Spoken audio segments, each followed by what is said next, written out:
Welcome to Role-Playing History, the podcast where we discuss the history of role-playing games. I'm Wayne Davis, and I'll be your guide for today's tour. Episode 7, Role-Playing Games from 1985 to 1994.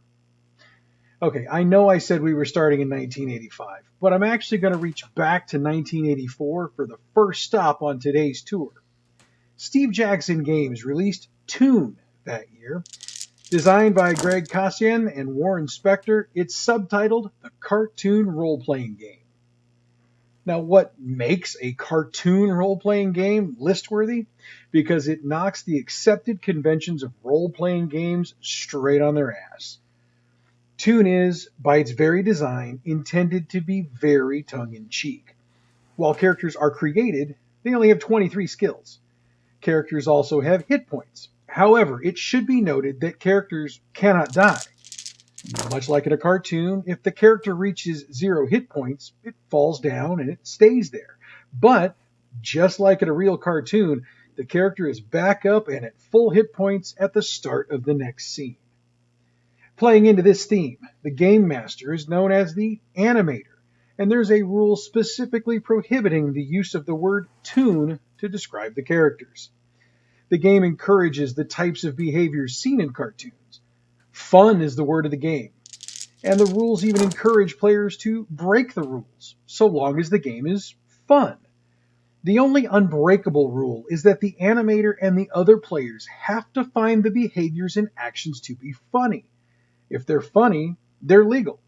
If they're not, well, this type of behavior is a lot like the acting technique of breaking the fourth wall, as it removes that particular illusion from the scene for just a moment. Oh, and to pay homage to the classic Warner Brothers cartoons of the 1930s to 1960s, they have an Ace Corporation instead of the old standby of Acme. This was also to avoid any copyright violations. Same with the pre-generated characters within. They were very similar to classic cartoon characters without actually being those characters. Now, the game has gotten multiple reprints over the years, plus some supplemental material. However, and I speak from personal experience here, the only copies you can find of this game will be used. But, and I again speak from personal experience, this game is a lot of fun to run as a one-night deal from time to time. I wouldn't recommend running Toon as a long-running campaign because the joke can run pretty thin if you try to run it for multiple back-to-back sessions. Now, reviewers over the years agree with my assessment. They loved the humor and the writing and recommended it across the board for occasional play. Several even called it an essential purchase. In 1985, Chaosium released Pendragon. Developed by Greg Stafford, it has a literary basis, specifically the 15th century Arthurian romance La Morte d'Arthur. Pendragon was a different type of fantasy role-playing game. It intentionally stayed away from the cliches of traditional fantasy games, choosing instead to stay true to the source material. What this means is that adventures tended to be more political, military, or spiritual in nature, rather than the standard dungeon crawl. These adventures also tended to be presented as taking place alongside events from the Arthurian legend. The default setting of Pendragon is a mix of actual British history in the 5th and 6th centuries, high medieval history, which is the 10th to 15th centuries, and the legends of King Arthur. In fact, the setting addresses some of the actual political forces of Britain during those times, Celts fighting the Germanic, Irish, and Pictish invaders after the fall of Rome. However, technology and other cultural aspects seem to be more 10th to 15th century, such as a feudal society, coat of arms, jousts, courtly love, and the like. Another big part of Pendragon was how things were handled. Characters would typically have one adventure per year. The rest of the time in-game was spent determining what the characters were doing in their real lives, managing estates, getting married, having children, getting older, and eventually passing on.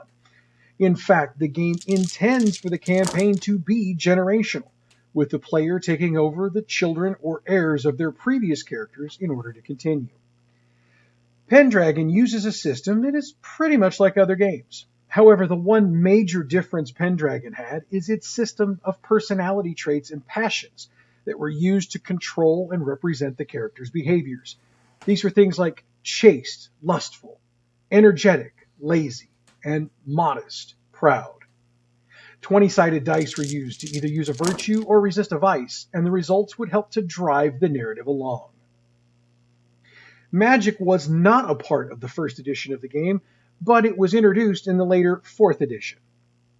Pendragon has had 6 editions, though the second was never released for some reason, with multiple publishers. However, Chaosium, after giving up the rights in 1997, regained them in 2018, and they're the ones behind the current 6th edition of the game. Reviews of Pendragon have been overwhelmingly positive. Several publications have called Pendragon one of the most underrated games of all time.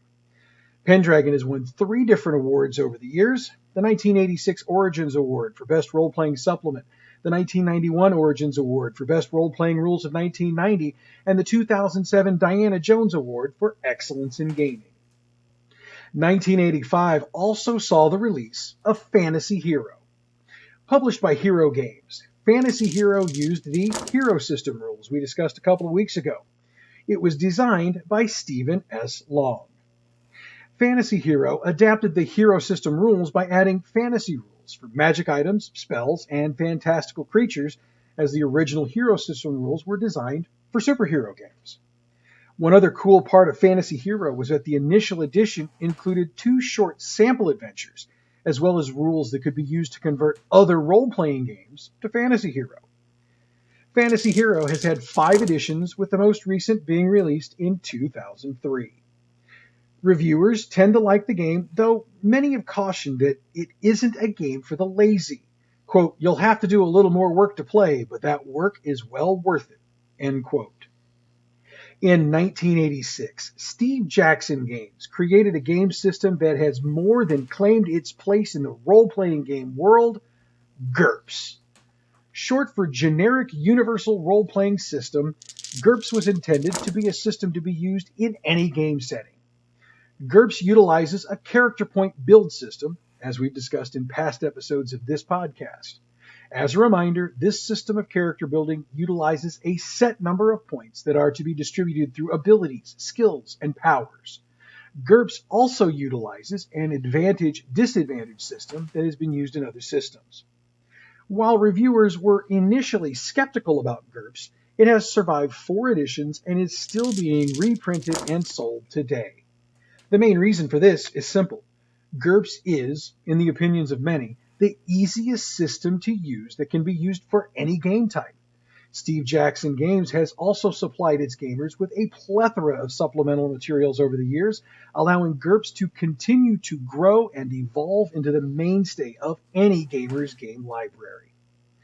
GURPS won the Origins Award in 1988 for Best Role-Playing Rules of 1988 and was a 2000 inductee into the Origins Hall of Fame. Many of its expansions have also won awards. Nowadays, when gamers talk about an all-inclusive game system, in other words, a system that works with multiple types of games, GURPS is most likely the system they're referring to. 1987 brought the role-playing version of the most popular movie trilogy ever to that point, when West End Games published Star Wars, the role-playing game. Officially licensed from Lucasfilm and designed by Greg Kasian, Star Wars was set inside the known Star Wars universe of that time. Utilizing the D6 system West End Games had created the year previously for their Ghostbusters movie-based game, it was an exceptionally popular game with players, though some have argued whether or not it was because of the ease of play or because for the first time, gamers could play a game in the Star Wars universe with actual stats for actual heroes from the original trilogy. Or, let's face it, you could actually play a Jedi and do the Jedi mind trick. This is the podcast you're looking for. Anyway, the Star Wars game didn't bring any new or unique mechanics to the gaming world, but it did bring some new information to the Star Wars universe. In fact, when Timothy Zahn was hired to write the novels that would eventually become the Thrawn trilogy of books in the early 1990s, Lucasfilm sent him a box of West End Games Star Wars books and instructed him to utilize their background information when he was writing the novels. In fact, some Star Wars alien names, such as Twi'lek, Rodian, and Quarren, first appeared in the West End game books. And as much crap as Disney gets for changing the universe, those names, plus a ton of other background originally published in these books, are still deemed to be officially canon. Star Wars got 3 editions printed from West End Games, though that number doesn't reflect edition titles as there were 2 editions of 2nd edition. Also, by the time West End Games lost the license, around 140 sourcebook and adventure supplements had been published. In addition, West End Games also published 15 editions of a magazine series, the Star Wars Adventure Journal, between 1994 and 1998. It had new adventures and articles for the games, with short stories included to inspire game masters. They also had news relating to the Star Wars universe of games, movies, television shows, and upcoming projects. West End Games lost the license when they declared bankruptcy in 1998. Wizards of the Coast picked up the license shortly after. They published a version of the game in the early 2000s based on their new D20 system, but they lost the license in 2010. In 2018, Fantasy Flight Games, who now owns the license, released a reprint of West End Games' original core book, and that's the version available for sale in game stores around the world. Reviews of the game were overwhelmingly positive, and the system sold consistently well. It also won the Origins Award for Best Role-Playing Rules of 1987. 1987 also brought Ars Magica to the gaming world. Published by Lion Rampart, designed by Jonathan Tweet and Mark Reinhagen, Ars Magica is set in Mythic Europe, which is a historically grounded version of Europe around 1200 AD. One of the most unique things about Ars Magica is that it was one of the earliest examples of a troop system. Under the troop system, each player has a primary character, or magus, or magus, I guess, depending on how you pronounce it, plus a companion. In addition, there are a number of other characters that belong to the troop as a whole. So, in any given game, players could be playing their magus, their companion, or one of the others, known as grogs. What makes that third part interesting is that it is possible for a single grog to have been played by every single one of the players at some point in time during the campaign. Another feature of the troop system is a group collaborative effort in creating the campaign world and stories. Even deeper, troops have the option to rotate the story guide, the GM of Ars Magica, from game to game, which allows for each story to have a different flavor to it.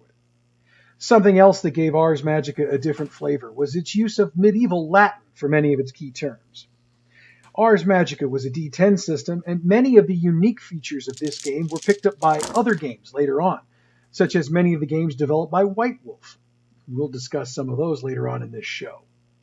Lion Rampant published the first 2 editions of the game, then merged with White Wolf to release the 3rd edition in 1991. Wizards of the Coast acquired the rights in 1994, but they didn't do much more than release a few supplements before dropping the license and swearing they were permanently out of the role-playing game business. Atlas Games published the 4th edition in 1996 and the 5th edition in 2004. Since 2014, the 4th edition has been distributed for free at the Warehouse 23 site, with Steve Jackson Games making this possible. Ars Magica won 2 awards for Best Role-Playing Game, Origins in 1996 and again in 2004. Reviewers gave Ars Magica high marks across the board. They pointed out the mechanics, the troop system, and the storytelling system, among other things. Forwarding to 1989, the gaming world got something entirely new. Avalon, The Legend Lives. This wasn't a tabletop role-playing game. Instead, it was a text-based, multiplayer online role-playing game world. Developed and published by Yehuda Simmons, it was first released on October 28, 1989 at the gaming convention Adventure 89. Now, as this podcast has a focus on tabletop games, I'm not going to get into too many more of the specifics, but there are a few things about Avalon that need to be noted. It's still being played online today, making it the longest continuously running online role-playing game in history. So take that, World of Warcraft. It also brought features that have since become signature components of the role-playing genre. Real economies, distinct ecosystems, weather effects, gods with followers and priests, player housing and autonomous governments, warfare systems, and skill-based real-time player versus player combat. It was a fully immersive experience and reviewers loved it. If it sounds like your cup of tea, check it out. Now let's get back to the table. 1989 brought the first edition of a game that has carved out its own niche in the gaming world, Shadowrun. Published by FASA Corporation and designed by Robert N. Charnett, Paul Hume, Tom Dowd, L. Ross Babcock III, Sam Lewis, Dave Wiley, Mike Mulvihill, and a whole lot more, Shadowrun combined the genres of cyberpunk, urban fantasy, crime, and then sprinkled in conspiracy horror and detective fiction. Set initially in the year 2050, the characters are Shadowrunners, people who are willing to take less than legal jobs for money. Humans exist, along with elves, dwarves, and other exotics. There are also orcs and trolls, but many weren't born that way. Things happened prior to the start of the game that caused large numbers of humans to transform into orcs and trolls, and some of the early stories dealt with this as well. Governments aren't the most powerful entities in the game. That honor belongs to the megacorporations, or megacorps for short. There are a number of them, and many, if not all of them, can be involved in any given game, based on the types of jobs that need to be done. The first edition of Shadowrun was a D6 system, which focuses on skills rather than classes. However, there are a number of archetypes available for characters to play, and it flavors how the Shadowrunner team is composed. FASA published the first two editions of Shadowrun, with Fantasy Publications handling the third and fourth. Catalyst Game Labs got the rights next, and they published two further editions, with the most recent, number 6, released on August 26, 2019. Reviewers loved the idea of the early editions, but tended to pick some of the mechanics apart. Subsequent editions have gotten higher praise and much better reviews. Shadowrun won the 1992 Origins Award for Best Role-Playing Rules and for Best Graphic Representation of a Role-Playing Game, Adventure, or Supplement. Further editions have picked up an additional 9 awards. In 1990, Palladium Books brought Rifts to the GameTop. Designed by Kevin Simbita, C.J. Carella, Kevin Long, Patrick Nowak, Julius Rosenstein, and others, Rifts is a multi-genre role-playing game. Rifts takes place in a post-apocalyptic future and draws elements from cyberpunk, science fiction, fantasy, horror, western, mythology, and many other genres. By the way, you noticing the cyberpunk trend in the late 80s and early 90s? Okay, it wasn't just me? Cool. Rifts is, as the title implies, a crossover environment for a number of other Palladium games with completely different universes, which are connected through rifts on Earth that lead to different spaces, times, and realities, known as the Rifts Megaverse. Rifts utilizes all of the dice in the dice bag, just like D&D, but has managed to scale hit points and damage to seem more real. An example is that characters might only have between 1 and 4 hit points, while guns can do 1 to 4 points of damage. So in reality, a character could die with 1 hit. Now there's a whole lot more to the system, but as I have it noted for a deep dive down the line, I'm going to leave it here for the moment. Rifts has had 2 editions, and the second edition is still being printed today. In addition, every role-playing game system published by Palladium is technically compatible with Rifts, as the concept of the Rifts allow for bringing those characters in. Palladium has published a ton of material for the system over the past 30 years and continues to do so. Early reviews were exceptionally positive, but later reviews didn't really seem to like some of the changes. 1991 brought another game changer, Vampire: The Masquerade. Created by Mark Reinhagen and published by White Wolf Publishing, Vampire changed the landscape of the role-playing game while defining its own genre, Gothic Punk. Vampire was the first in a line of storyteller system games developed by White Wolf. The storyteller system works with D10s. At character creation, each player is given a certain number of character points that go into attributes or skills. Each dot is equal to a single D10. Therefore, when asked to roll to do something, the storyteller, which is the name for the GM in a vampire game, will tell the player which attributes and or traits to use. The player rolls that many d10s, then determines how many successes, how many dice roll the target number, and botches, ones, they have. Once botches are subtracted from successes, if the number of successes needed to accomplish the task is reached, the character succeeds. Now, there are a lot more features to the storyteller system, but as we'll be discussing White Wolf in greater detail in another episode, I want to just leave it with the basics for right now.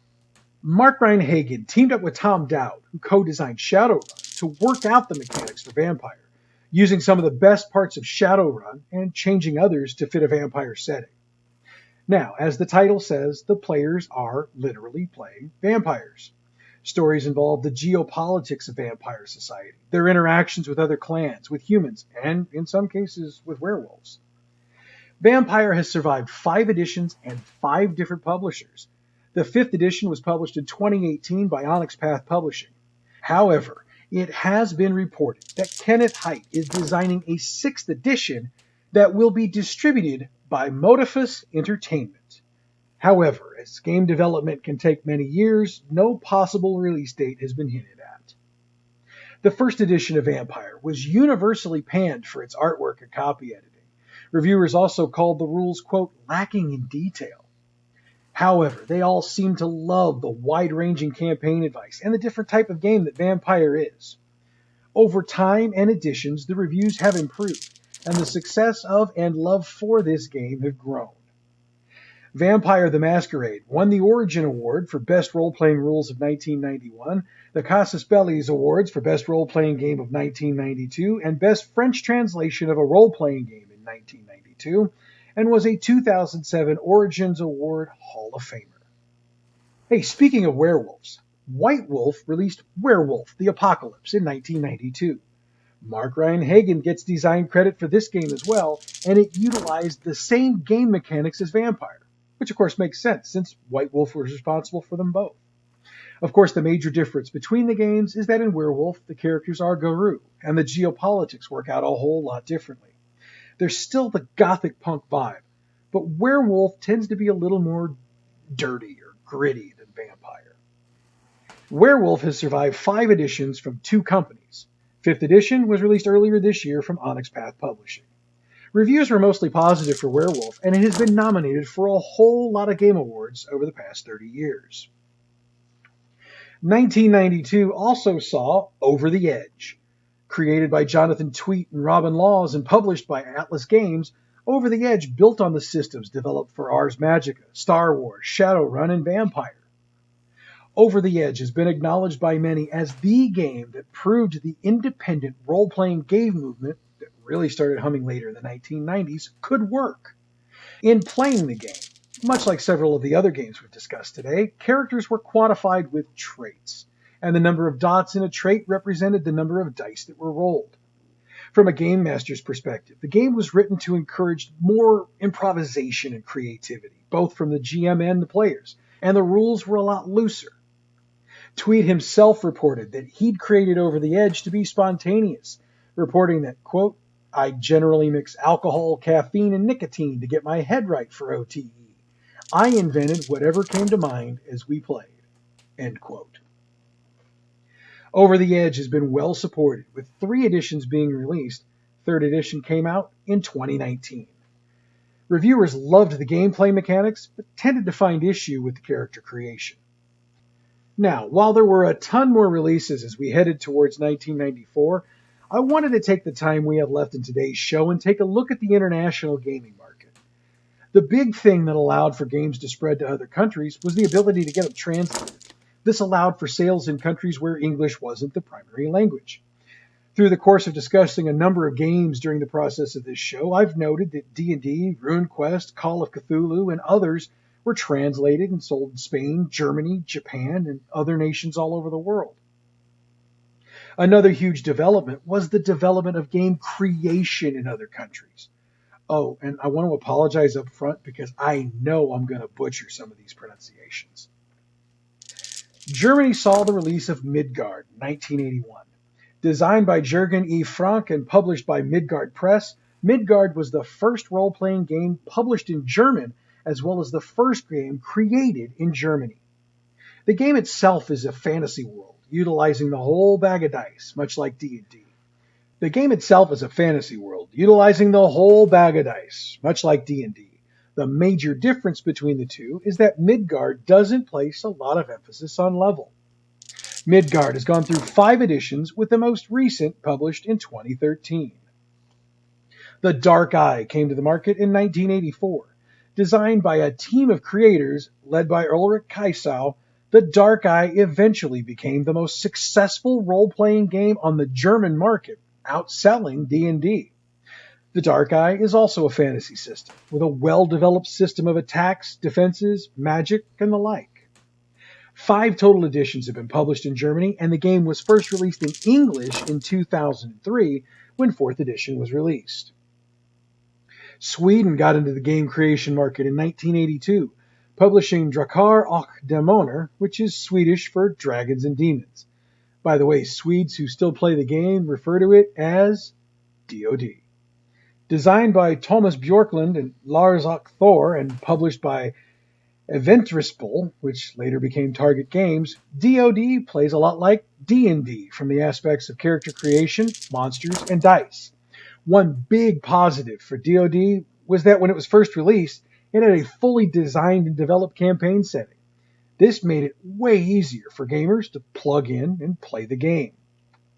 DoD survives. It has had 6 editions and survived through 3 separate publishers.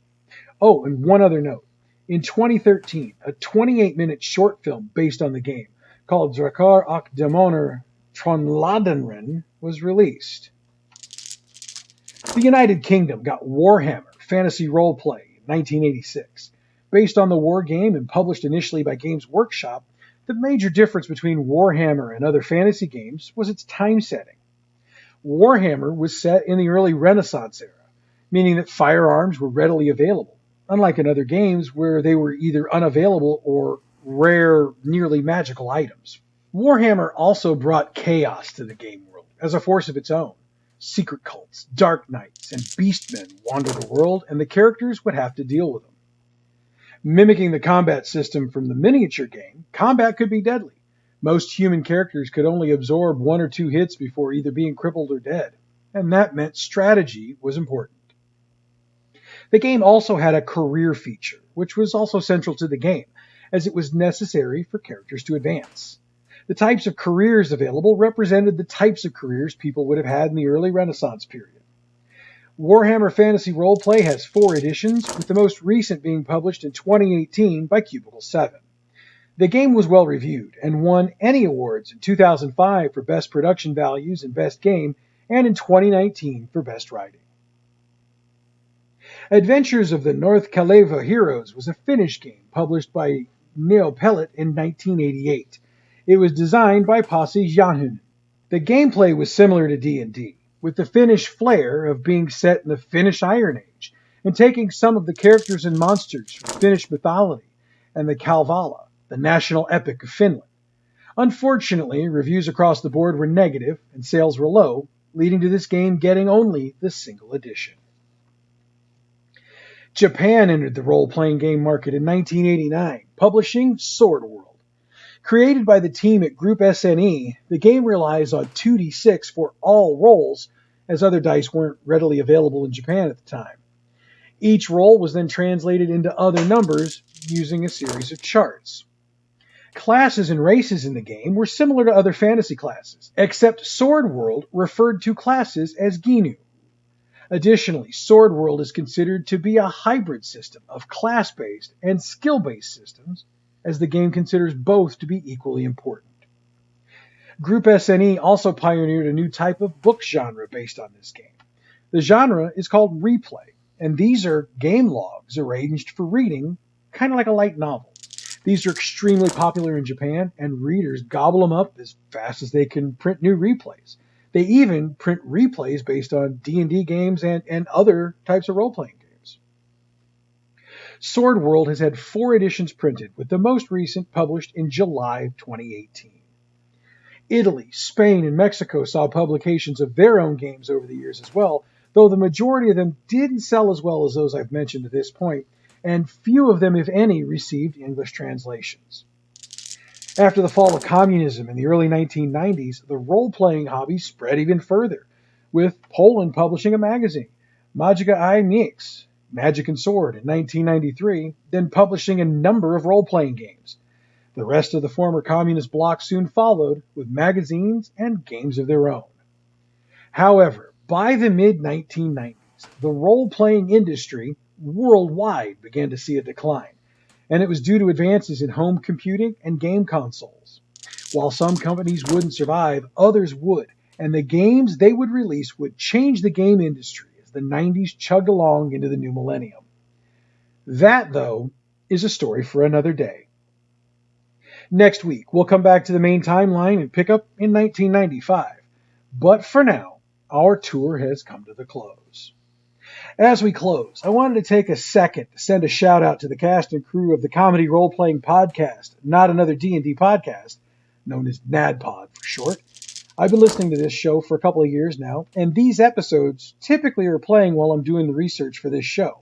So, to Brian Murphy, Emily Axford, Caldwell Tanner, and Jake Hurwitz, thank you for doing what you do. Of course, the biggest shout out of all always goes out to you, because without you, there is no podcast. And I wanted to take a minute to thank the international listeners we've picked up in Greece, Spain, Brazil, Australia, and the Netherlands. Thank you for helping us get this podcast going internationally. Now, usually I do a big info dump here discussing the updates and changes for the show and what I'm working on. But considering the length of today's show, I've decided instead to record a supplement. It's going to drop right after this show. If you're curious as to what we're working on, please give it a listen. It's only about 5 minutes long, so it's not going to suck up a whole lot of your day. I do want to let you know we are now available on iTunes, so if it's your preferred podcast source, you can catch us there. Also, we now have a YouTube channel, Role-Playing History Podcast. Check it out, hit the subscribe button, and click on the bell to get notified when we drop new stuff. As always, you can check us out on Facebook, tweet the show using the hashtag RoleplayingHistoryPodcast, or email questions to roleplayinghistorypodcast@gmail.com. So, next week, we dive back into the timeline, picking up in 1995 and seeing just how far we can get. Until next time, thanks for listening. I'm Wayne Davis, and you're Role-Playing History.